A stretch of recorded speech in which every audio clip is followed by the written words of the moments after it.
Before the littler kids go, there used to be some people in England. And Carol, can I pick this up? Yeah. Okay. Tommy's going to come to it fast. What? He says it's food okay. Oh.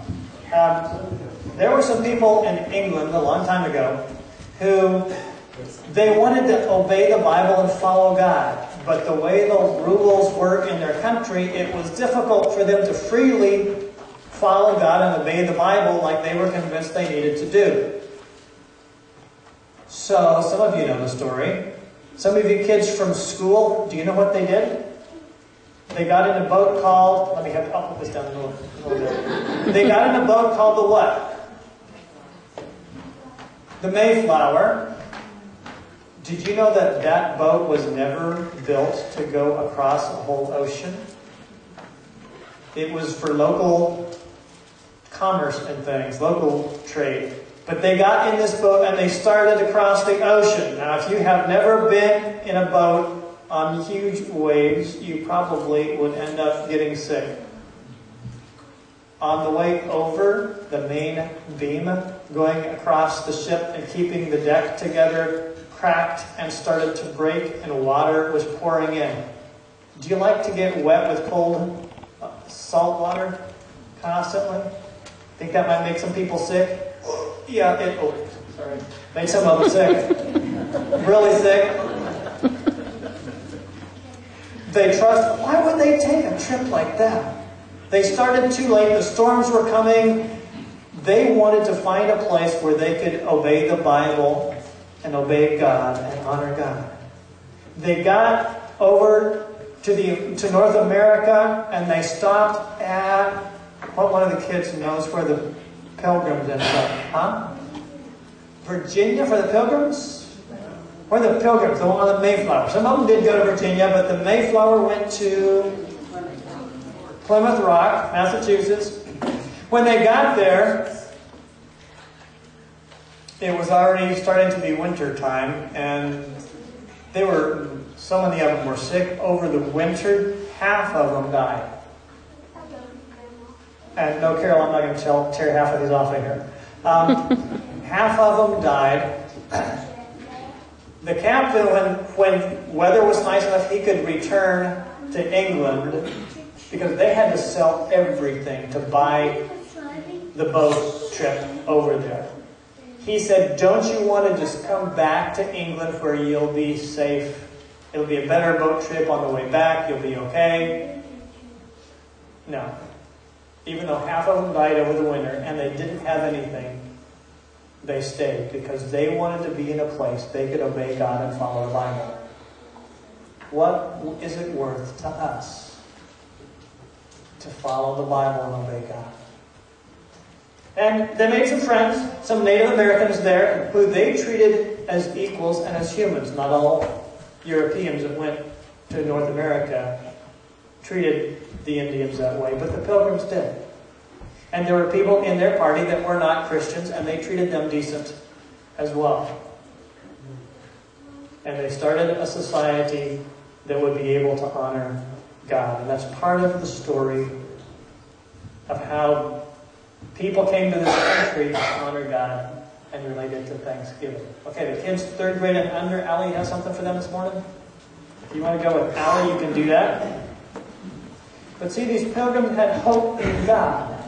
And it didn't matter how dangerous the trip was, they believed that God would either keep them safe, or if they went to be with God, they weren't afraid of that because they trusted Him. And they weren't afraid of what would happen in the life after this one.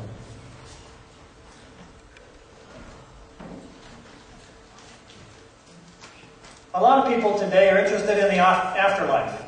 There have been some things talked about, even on the Oprah show and different places like that, about an afterlife.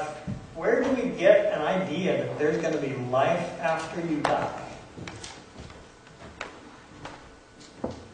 See, some cultures taught that when you die, you go to the underworld. And it's kind of a shadowy existence. There's this powerful being that's in charge of the underworld. Is Satan in charge of hell? Some people are, okay. I see some shoulders getting worked out there. The idea of Satan being in charge of hell, or this deity kind of being in charge of hell, came from Greek mythology. It's not from the Bible. It's not from Christianity. Satan is not in charge of hell, just so you know that, by the way. How about the idea of going to live with God in a good place? Where's that idea come from? There's a little hint of that in the Old Testament, but it mainly comes from the things that Jesus taught and from Christianity. So there are people who, they want to believe that when they die, they're going to a good place. But they don't want to believe the other things that Jesus taught about what happens after we die. Well, this is a free country, and a relatively free world still. You can believe whatever you want to. You can make up whatever you want to make up. Or if you want to believe that there's a good place that a lot of people are going to go after they die, and they'll be alive and be conscious and be able to do things, then pay attention to who it is that taught that to start with and what all they have to say about that. Time Magazine, January 22 of 2012, there was an article by a scientist, and he said there's enough medical and scientific information to be convincing that there is life after death. A scientist said that. Enough medical and scientific information to be convinced that there is life after death. I thought that was interesting that a scientist in Time Magazine would say that. Now he said, some people have had what we call near-death experiences. They were clinically dead. Some even who were brain dead. There was no brain activity. Who then, after a very short period of time, the brain was active again, and or their heart came, or the different things that their systems were turning on. They were clinically dead, but then they became alive again, and they tell us something about what they experienced. Now, you may know that when you go to sleep at night, you may talk about being brain dead, but you're not. Your brain is still active, and the dreams and the things that happen that you imagine are because of brain activity. But when someone is brain dead, experiences they have can't be from the same kind of thing as happens when we sleep. They have other kinds of experiences. He said that we don't, Dr. Jeffrey Long was the doctor, and he deals with cancer patients a lot, and he said there are some people who know a little bit more about that, but those who are permanently dead, we have a harder time interviewing them compared to those who have been temporarily dead. So what are good sources for getting information about what happens after this life? Well, there are those who've had temporary death experiences. There may be someone who's been dead more than a day. Now that would be a good indicator. Find out from someone who's been dead more than a day. Anybody around here that would have been dead more than okay? Or someone who's either outside of death or has been on the other side of death and has come back to let us know. There's a little boy who inspired a book called God is for Real. Some of you have read that book. The little boy, pastor's son of a Wesleyan pastor, and I think he is the pastor in Oklahoma, if I remember right. And he talked about all the things he saw when he was clinically dead for a little bit and came back to talk about it. Seeing his grandpa and his sister that he never knew he had. Then there are some people, they have experiences when they temporarily die of a horrible condition. And they come back, some of them have said they were headed for this awful, horrible place, and then something stopped them and they came back, giving them a second chance at life. And those people have been significantly different when they've come back from that. There's a book that one of our friends in Wichita, Kansas used to talk about back before they gave morphine to patients as they were dying. It's called Dying Testimonies of Saints and Sinners. And things that people were experiencing as they were slipping out of this life and into the next life. And it was a significant difference. Those who lived good, righteous, godly lives, the kinds of experiences they would have compared to those who had no regard for God and didn't care about people and were mean and nasty. And it's interesting the differences in that book, but now getting morphine, we don't see what happens as people slip on into the next life so much. Well, do you know anyone who was dead for a significant amount of time and came back from that? I heard a little whisper out there. Jesus, right? There is a lot of information about this guy named Jesus, who the Romans crucified. Historians have verified. Luke looked into the accounts and said, I made sure anything I wrote down was true before I wrote it down, that Jesus that actually was dead. The third day he came back to life, and he talks to people and kept appearing to people. Now there was someone else too that Jesus raised from the dead, Lazarus, but we don't have any information from Lazarus about what it was like, where he went for a while before he came back. But we do have information from Jesus. Most of what Jesus said about what it's like when you die, he said before he had actually died. But when he came back from the dead, he didn't change his story on that. And what about what's written down in the New Testament? Do we know that that's really what Jesus said? See, Jesus trained 12 men to represent him and be able to speak for him. He gave them intensive training for 3.5 years or so. One of them, named John, wrote down a bunch of things that happened with Jesus. John trained a guy named Polycarp, and Polycarp trained a guy named Irenaeus, and Irenaeus said, here's a list of the books that we know are accurate about what Jesus did and what Jesus taught. So that's like somebody's to their grandpa. If your grandpa had trained your dad really well and your dad had trained you really well, would you know the kinds of things that your grandpa had said were accurate? Yes. And Irenaeus knew very clearly what things were accurate about Jesus, because that had been passed on to him in that amount of generations. We have much of the New Testament copies of that during the time of Irenaeus to be able to see that it has not been changed since then, since he said this is accurate and this is correct about Jesus. So what Jesus taught about what happens after we die, we know the way historians look at things, that what we have in the New Testament is accurate about what Jesus did and what Jesus taught. It was interesting, too, when they discovered the Dead Sea Scrolls and found out for 1,000 years the Old Testament, the Jewish scriptures, had been copied extremely carefully with very few errors. One of those books is the book of Daniel. Daniel is in what we call our Old Testament. It's in Jewish scriptures. And Daniel one time was praying and praying. For 3 weeks he fasted and prayed in Daniel chapter 10.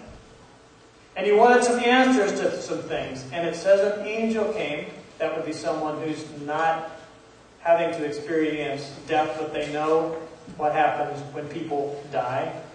An angel came and spoke to him and told him things about what was going to happen in the future and what was going to happen in the end. So Daniel chapter 11, Daniel chapter 12, this angel is the angel talking, explaining about different kingdoms that are going to come and how these are going to happen, and a certain amount of time that will happen until the Jewish Messiah comes. Do you know that people have looked at the book of Daniel and the time references that are given by this angel? And when you look at the prophetic calendar, the type of calendar the prophets used, from the time the key events that happened related to the temple until Jesus rode into Jerusalem as the Messiah, that matched exactly to the week the amount of time that the angel told Daniel it was going to be till Messiah came. If that angel was that accurate about that, why would we assume that, well, maybe what he says about the very end would not be true? Daniel chapter 12, the first few verses. At that time, Michael, the great prince who protects your people, will arise. There will be a time of distress, such as not happened from the beginning of nations until then. But at that time your people, everyone whose name is found written in the book, will be delivered. Multitudes who sleep in the dust of the earth will awake, some to everlasting life, others to shame and everlasting contempt. Those who are wise will shine like the brightness of the heavens, and those who lead many to righteousness like the stars forever and ever. Daniel chapter 12, the first 3 verses. So the angel is telling Daniel, here's what's going to happen. There'll be horrible times on the face of the earth. And then they're going to look at a book where books are going to be opened. Everyone whose name is found written in the book will be delivered. God apparently has a book where he writes down those who are going to have a better life, who are going to be delivered from the awful things that happen to people who don't trust God. Multitudes, it says, who sleep in the dust of the earth will awake. We know that when our bodies die, they turn to dust. Sleep. Who sleep in the dust. That kind of hints that death is only temporary. Death is not a permanent condition. There are some, like the Jehovah's Witnesses, that teach that if you're not a good person, when you die, you're just dead. This says multitudes. By the way, the word multitudes, it doesn't say many in contrast. Just lost my train of thought. Okay, I'll get that back in a minute. Written in a book. Names written in the book, there are several places where the Bible talks about names being written in a book. Exodus chapter 32. People who, because of sin, their names are erased out of, or they ink blots blotted out of God's book. In Psalm 56, his tears are written in God's book. Did you know God keeps track of when you cry and cares about that? Wow. What an amazing thought. What else might be written in God's book? Luke chapter 10. Rejoice, Jesus said to his disciples. Rejoice that your names are written in heaven. In Philippians 4, Paul writes and talks about others who have worked for the gospel and whose names are written in God's book. Revelation chapter 3. Those who overcome, their names will not be erased deleted out of God's book. Revelation chapter 13, those whose names are not in God's book will worship the Antichrist or the beast. And Revelation 20 talks about the books being opened when everyone is judged. In Daniel, where it talks about multitudes, it doesn't mean many compared to all. Not everybody's going to rise, but many people will. That's not the contrast that word is used for. It means many compared to few. There are going to be so many people that rise from the dead, not just a few. The feeling is everybody who's dead, and Jesus actually says everyone will come back alive again who's ever died. Multitudes, a number that can't be numbered, will come back alive. You won't be zombies. There's not going to be a zombie apocalypse or whatever. But truly alive. Some will be alive to have a great life, to really fully be alive. And some will be alive to disgrace and being repulsed, the book of Daniel says. So Daniel says the whole world will be in horrible condition. There will be suffering. The books will be opened. Those whose names are not written in God's book will still become alive again, to be repulsed and rejected, and those who are in God's book will be delivered from suffering. Some people don't want me to talk about that.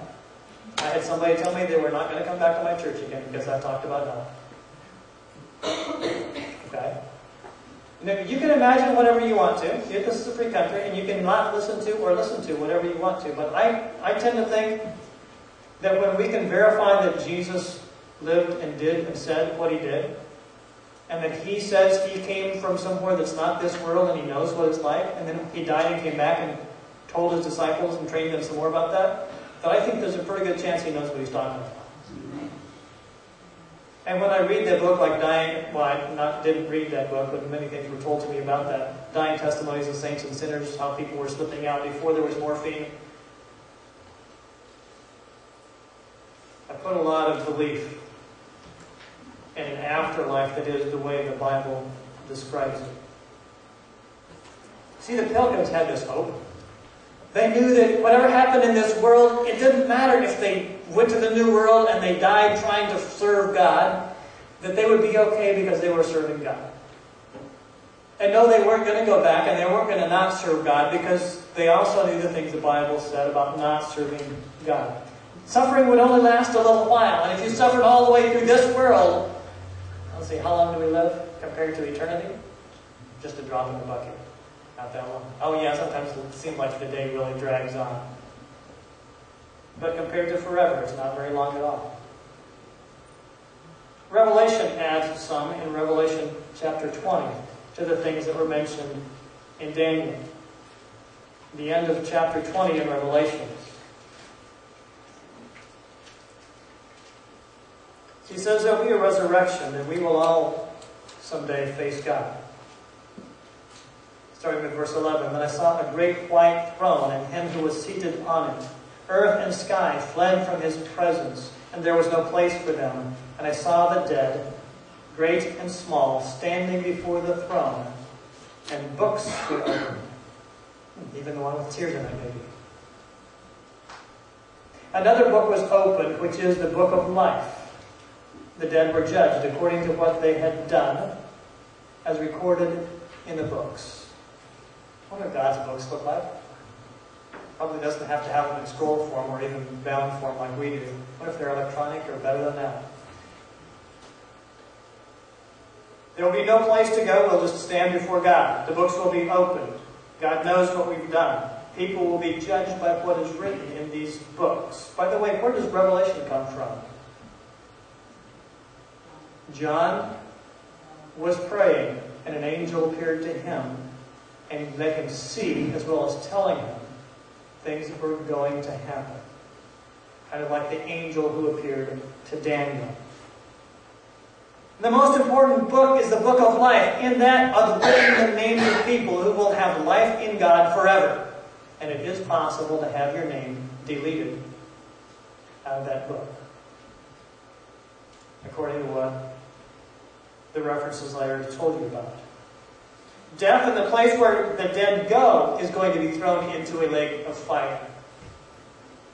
That's called the second death. Revelation chapter 19 tells us some about that lake of fire. You know who's going to be there? The Antichrist will be thrown into the lake of fire. The false prophet who tries to get everybody to follow the Antichrist will be thrown into the lake of fire. The devil will be thrown into the lake of fire. Jesus said in Matthew 25 that hell was made to punish the devil and angels that followed him. Hell was not originally made for people. It was made to punish the devil, not the place where he was in charge of. But death and hell will be thrown into this lake of fire. What happens when we die? We're judged according to what we do. And if our names are written in God's book of life, then you keep your name in that book by doing what God says is good. We're told these things by the angel that spoke to John, the angel that spoke to Daniel, and by Jesus himself. The pilgrims were confident in that. They wanted to go to a place where they could serve God, and we celebrated Thanksgiving, not just how good it was that they were able to survive the winter and that God's blessed our country. We celebrate the God who the pilgrims served and that we can serve. And he spoke to the angel to go tell Daniel, and the angel to go tell John, and he spoke through Jesus. The pilgrims were willing to sell everything to go to a place where they could obey God. They were willing to face the high seas in a boat that wasn't made for that, trusting that God was sending them here for a purpose. By the way, when they got here, in the place they landed, no Indian tribe was there. If you've read your history, you know that there had been a tribe there who had died of plague a few years before that, and no Indian tribe wanted to move in there. They were afraid that place was cursed. So when they came, that God had provided for them an empty space for them to live. And they saw all those things adding up together, and they said, we know God brought us here. and brought us here for a purpose. Do you know God's purpose for you in this life? I hope you're looking for that. So they were willing to face exposure and illness and horrible conditions in order to be able to serve God. So that's just what happens when we die. Our spirit and body are separated. The body can't respond anymore. Our body decays and turns into dust. But it's called sleep. It's a temporary condition. We will eventually, again, have spirit and body together. Not the same body as here, because that's going to be scattered to the winds and who knows where. But a body made for a life to come. We're told that during that so-called sleep, people would get a hint of what was to come. The people would be in the presence of God, or be suffering, waiting for a final resurrection and judgment when we would have a body and a soul together again. And the books will be opened, and God will judge us by what we have, not just what we've believed, but what we've done. And death and all evil and all who follow evil will be thrown into the lake of fire. Now there are people who have hope. Someone dies, they're in a better place. Are they really? Are most people going to be in a better place after we die? Jesus said only a few people find the way of life. Only a few find it. The idea that most people are going to be in a better place does not match what the Bible teaches. Sorry, but I'd rather be honest. Even if you don't like what the Bible says. In Revelations, Jesus speaks to John in chapters 2 and 3, and he said, "He who overcomes will be dressed in white." He who overcomes the temptation to, I'm going to live my own way, I'm going to do my own thing. You know what? The devil, Satan, he got kicked out of heaven because he didn't want God to be in charge. He wanted to run his own show. And that's the same temptation all of us face. Are we going to have God be in charge or run our own show? It's the same temptation that the devil faced. Am I going to run my own show, or am I going to follow the way God says? And we all have that temptation. Whoever overcomes that temptation to run my own show instead of letting God direct my life, those who overcome that temptation will be dressed in white, and their names will not be blotted out of God's book. And there will be a better place. So believe what you want to. You're free to do that. Where do we get information about what's going to happen after this life? Well, from people who've been temporarily dead. Someone who's been dead for 3 days and came back to tell about it. From those who speak from the other side, not having faced death like the angels, or from somebody's imagination, which is probably the most reliable thing, right? Somebody's imagination. I mean, you can imagine what you want to, but if you really want to know what's going to come. The pilgrims were confident that what was in Scripture was accurate. I'm convinced myself.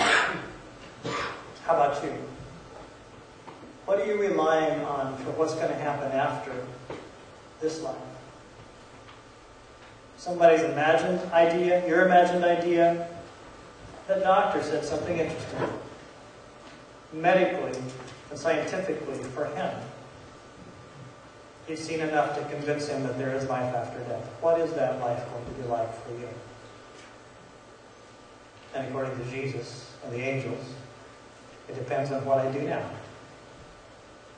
YOLO. You only live once. You only get one chance